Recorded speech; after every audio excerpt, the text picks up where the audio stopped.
Hello student, मैं एकता सिंह आप सभी का ज्ञान चैतन्य चैनल में बहुत-बहुत स्वागत करती हूँ। आज के इस टॉपिक में हम दिल्ली सल्तनत की आर्थिक दशा के बारे में या आर्थिक कंडीशन के बारे में देखने वाले हैं। तो चलिए शुरू करते हैं।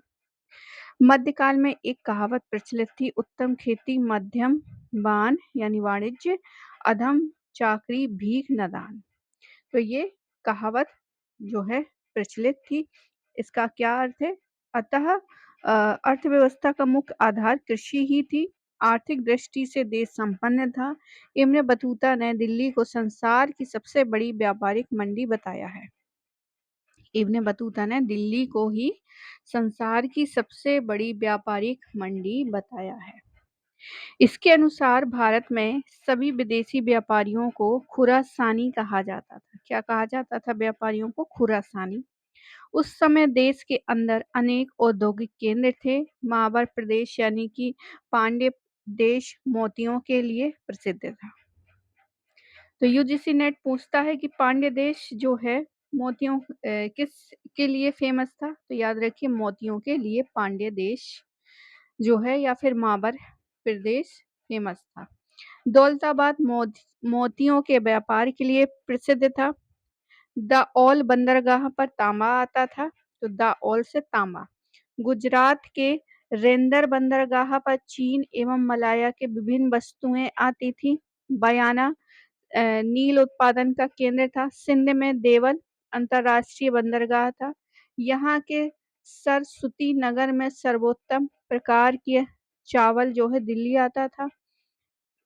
टसर, ईरी, मूंगा एवं केवल असम से प्राप्त चंपा रेशम की विभिन्न किस्में थी। बंगाल के सोनार गांव एवं मुर्शिदाबाद से रेशम का आयात होता था। यहाँ रेशम के कीड़े पाले जाते थे, परंतु कच्चा रेशम एवं रेशमी धागों का कहीं अधिक परिणाम में ईरान एवं अफगानिस्तान से आयात होता था। 16वीं शताब्दी में ही जाकर बंगाल रेशम उत्पादन एवं रेशम के कीट पालन में विश्व भर में जो है सर्वप्रथम हो पाया था। रेशमी कपड़ों पर सोने एवं चांदी की कशीदारी का जो फेमस था वो गुजरात था। अहमदाबाद पटोला प्रदेश कपड़े के लिए प्रसिद्ध था। अलाउद्दीन खिलजी ने खंबात के रेशमी कपड़ों पर जो है रोक लगा दी थी। गुजरात का अहिंदवाड़ा व्यापारियों का तीर्थ स्थल हुआ करता था उस समय। अनेक तरह के वस्त्रों के निर्माण की प्रगति होती है। ये बात हम कर रहे हैं गुजरात की ही। कपड़ा उत्पादन भारत का सबसे बड़ा उद्योग था और आज भी जो है गुजरात में कपड़ा उद्योग सबसे बड़ा जो है वहाँ पर उद्योग है। इनमें किरपास या करपास या सूती वस्त्र का ही नाम है किरपास। याद रखिए सूती वस्त्र का मध्यकालीन में क्या शब्दावली थी? तो किरपास थी। खुज्जे दिल्ली, दिल्ली में बना सूती वस्त्र जो है खुज्जे दिल्ली कहलाता था। तस्बी तर तबरेज कंच मावरी कैलिको। कैलिको जो है यूजीसी नेट ने पूछा है, तो याद रखिए सफेद कपड़ा जो है कैलिको होता था। एनसीईआरटी में भी कैलिको मतलब सूती वस्त्र, सफेद वस्त्र जो है शब्दावली दी गई है। कमराबाद आदि प्रमुख हैं और तलब अलम जरवफ्त एवं कबा बहुमूल्य पोशाकें हुआ करती थी। कौन कौन सी बहुमूल्य पोशाकें? तलब अलम जरवफ्त एवं कबा। मोटा कपड़ा कमीज एवं पट्ट कहलाता था और ढाका का पारदर्शी मलमल सर्वश्रेष्ठ था। बंगाल एवं देवगिरी मलमल के केंद्र थे। कैलिको साधारण मोटा सूती कपड़ा भी होता था। तो कैलिको सफेद कपड़े को कहते थे, जैसे कि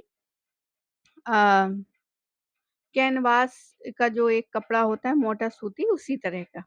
अलाउद्दीन खिलजी के समय वस्त्र क्रांति हुई थी। तो याद रखिए वस्त्र क्रांति कब हुई थी? अलाउद्दीन खिलजी के समय। ये भी जो है यूजीसी नेट पूछ सकता है। अलसी नामक जो है महंगा कपड़ा होता था, रूस एवं सिकंदरिया से आता था और जिसे सुल्तान भेंट में देता था। कौन सा? अलसी। ये खाने वाला अलसी नहीं है और ये कपड़ा है, अलसी कपड़ा। धार गेहूँ एवं पान के लिए प्रसिद्ध था, तो धार जो है गेहूँ एवं पान के लिए प्रसिद्ध था। वर्तमान में देखें तो वहाँ पे कपड़े वगैरह काफ़ी फ़ेमस है धार। मोहम्मद बिन तुगलक ने धार में एक विशाल खानकाह के निर्माण का आदेश दिया था। कन्नौज जो है इत्र एवं शक्कर के लिए फ़ेमस है, तो आज भी कन्नौज में इत्र जो है आज भी बनाया जाता है और वहाँ पे शक्कर ये जो गट्टा टाइप के आते हैं, बहुत मीठे लगते हैं, वो भी आज भी वहीं पर फ़ेमस है। 15 घोड़ों का वाहक कशी कहलाता था। अफ़गान लोदी जो है घोड़े के व्यापारी के रूप में प्रसिद्ध थे। नील के लिए लाहौर एवं बयाना प्रसिद्ध थे। कागज उत्पादन में वृद्धि हुई और 1325 तक आते-आते यह स्थिति हो गई कि दिल्ली में कागज प्रचुर मात्रा में आने लगा कि हलवाई अपने सामानों की पैकिंग जो है कागज के थैले में करने लग गए थे। तो दिल्ली सल्तनत में कागज जो है प्रचुर मात्रा में आने लग गया था। आयात सर्वाधिक घोड़ों पर फिर दासों का होता था। सबसे पहले आयात क्या होता था? घोड़े का और फिर दास का। भारत प्राकृतिक संपदा से जो है परिपूर्ण था। उसकी पुष्टि इससे भी हो जाती है कि ईरान के शासक गजन खां ने प्रधानमंत्री रशीदीन द्वारा भारत आने का मुख्य उद्देश्य जड़ी-बूटी प्राप्त करना था। मसाली कुल अवसार का लेखक लिखता है कि सभी देशों के व्यापारी भारत सोना ले जाना कभी नहीं चूकते तथा उसके बदले जड़ी-बूटियाँ और गोंद के सामान ले जाते हैं। अंगूरी शराब मेरठ एवं अलीगढ़ से दिल्ली आती है।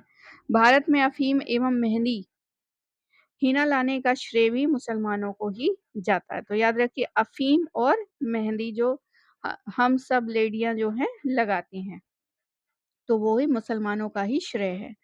कभी एग्ज़ाम में पूछा जाए कि इन दोनों का श्रेय कहाँ है, तो अफ़ीम का तो फिर भी हम अंदाज़ा लगा सकते हैं, लेकिन मेहंदी का जो है, वो भी जो है मुसलमानों के द्वारा लाया गया था। जोधपुर अनारों के लिए फ़ेमस था। सिकंदर लोदी ने जोधपुर में अनारों को फ़ारस के अनारों से सर्वश्रेष्ठ बताया है। फ़िरोज़ तुगलक ने सालोर बाँध पर 80 बगीचे तथा चित्तौड़ में 44 बगीचे को लगवाया था। अलाउद्दीन खिलजी ने 30 बाग लगवाए, वहीं फ़िरोज़ तुगलक ने 1200 बागों का निर्माण करवाया। बरनी, सिंध एवं पंजाब में छोटी-छोटी नहरों का उल्लेख करता है। हिंदुस्तान में गुलाब उत्पादन का सर्वप्रथम विवरण बरनी देता है। वह फ़िरोज़ तुगलक के काल में विभिन्न प्रकार के गुलाबों का उल्लेख करता है। इब्न बतूता ने दिल्ली सुल्तानों के स्वामित्व वाले पोतों का उल्लेख किया है। वो मुल्तान के पास अ, खुसरूआबाद नदी में नौवहन विशेष का वर्णन करता है। अमीर खुसरो एवं बरनी ने दिल्ली में पुस्तक विक्रेताओं का बाजार का भी उल्लेख किया है। मुल्तान से मुल्तानी व्यापारी अपनी ईमानदारी के लिए प्रसिद्ध थे। बरनी के अनुसार मुल्तानी इतने धनी थे कि सुल्तानों के कुलीनों को रोक के लिखाकर कर्ज देते थे। मुल्तान सभी विदेशियों के लिए प्रवेश द्वार था। वह भारत से थलमार्गी व्यापार का प्रमुख केंद्र था। अमीर खुसरो के अनुसार अलाउद्दीन के काल में सिंधु नदी से लेकर समुद्र तक चोरों व डाकुओं का नामो-निशान तक ना था। दिल्ली के सुल्तानों में सर्वप्रथम अलाउद्दीन खिलजी ने दिल्ली में सराय अदल में मुल्तानी व्यापारियों की नियुक्ति अधिकारियों के रूप में कर एक नवीन परंपरा क्या की थी? स्थापित की थी। प्रथम बार व्यापारिक वर्ग में ही हामिद मुल्तानी को उच्च पद प्रदान किया गया। अलाउद्दीन के शासन के अंतिम वर्षों में उसे काजी उल कुजात व सद्र-ए-सुदूर नियुक्त किया गया। 7वीं शताब्दी से 10वीं शताब्दी तक का युग भारत व अरब जगत के मध्य व्यापारिक संबंधों का स्वर्ण काल कहा जाता था। मीरात-ए-सिकंदरी में गुजरात के शासक महमूद बेगड़ा के राज्य की सुख समृद्धि का जो है वर्णन मिलता है। इसमें दिल्ली के समकालीन सुल्तान सिकंदर लोदी द्वारा की गई टिप्पणी विशेष उल्लेखनीय है। दिल्ली राज्य की धुरी गेहूँ तथा जौ पर निर्भर है, जबकि गुजरात जो है सुल्तान की नींव मूंगों और मोतियों पर उल्लेखित है। और ये किसके द्वारा टिप्पणी की गई थी, सिकंदर लोदी के द्वारा की गई थी। याद रखिए गुजरात से संबंधित की गई थी। महमूद बेगड़ा गुजरात का शासक था उस समय, क्योंकि वहाँ के सुल्तान के नियंत्रण में जो है 84 बंदरगाह है। फिर बर्नी कहता है कि बलबन के शासनकाल में दिल्ली के पुराने अमीरों व सेनापतियों के मुल्तानियों एवं शाहों से सीमित रूप से धन उधार लिया तथा इन वित्तदाताओं को ऋण का भुगतान अपने अधिकृत इक्ताओं में से किया था। बर्नी ने व्यापारियों के लिए विभिन्न शब्दों का प्रयोग किया है।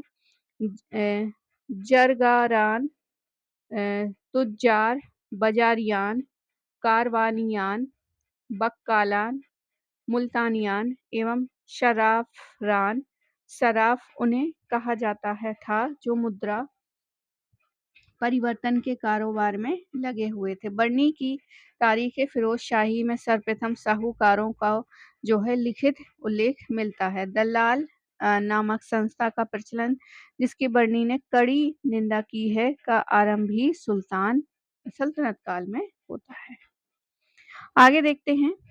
इब्न बतूता ने सोमनाथ को अतुलनीय एवं गुजरात की आध्यात्मिक राजधानी बताया है, जो कि कपड़ा निर्माण का प्रमुख केंद्र था। उसने सलीयूर यानी कालीकट एवं बंगाल को सूती कपड़े का प्रमुख केंद्र बताया है। 15वीं शताब्दी में भारत आए चीनी यात्री महुआ कहता है कि बंगाल कपड़ा उद्योग के लिए प्रसिद्ध था। बंगाल का शतगांव रजाइयों के लिए तथा सूती चावल के लिए जो है प्रसिद्ध था। मालवा का धार पान और आगरा नील एवं गेहूं के उत्पादन के लिए प्रसिद्ध था। बंगाल एवं गुजरात कागज उद्योग के लिए प्रसिद्ध था। बर्नी लिखते हैं कि कागज के प्रयोग में काफी किफायत की जाती थी। इस काल में चीन एवं यूरोपीय देशों से भी कागज आता था, परंतु मुगल काल में ही जाकर कागज उद्योग का पर्याप्त विकास हुआ था। सल्तनत युगीन व्यापार व्यवसाय में मंगोलों का भी योगदान रहा है। मंगोल व्यापारियों को सुरक्षा प्रदान करते थे। मंगोलों ने व्यापारियों के लिए आवास एवं डाक चौकियां स्थापित करवाया था। इन डाक चौकियों को विस्तृत विवरण जो है इब्न बतूता देता है। महत्वपूर्ण तथ्य की बात कर लें। मोहम्मद बिन तुगलक के फसल उगाने की पद्धति में बदलाव किया। वहीं फिरोज तुगलक ने किसानों को अपनी मर्जी से फसल लगाने की अनुमति दी थी। अमीर खुसरो के अनुसार दिल्ली के मिस्री एवं संगत राज समूचे मुस्लिम जगत के प्रसिद्ध थे। अफीफ के अनुसार फिरोज के काल में किसानों के घरों में धन की भरमार हो गई थी और जिसका बखान करना मुश्किल है। आगे है इराक का अबुल हसन इबादी मोहम्मद बिन तुगलक के पैसे से व्यापार करता था। मोहम्मद बिन तुगलक ही वह सुल्तान था जिसने व्यापारियों के पास पूंजी लगाई थी। तो ये कुछ आर्थिक कंडीशन थी दिल्ली सल्तनत की। तो आई होप आपको ये वीडियो पसंद आया होगा। सिक्कों की बात करें तो सिक्कों वाला जो टॉपिक है इसको हम भी अलग उसमें करते हैं, काफ़ी बड़ा है। इसको हम अलग वीडियो में करेंगे। तो आई होप आपको ये आर्थिक कंडीशन दिल्ली सल्तनत की पसंद आई होगी। पसंद आई तो प्लीज़ लाइक करें, शेयर करें, सब्सक्राइब करें। मिलते हैं हम अगली वीडियो में। पूरा वीडियो देखने के लिए आप सभी का बहुत-बहुत धन्यवाद।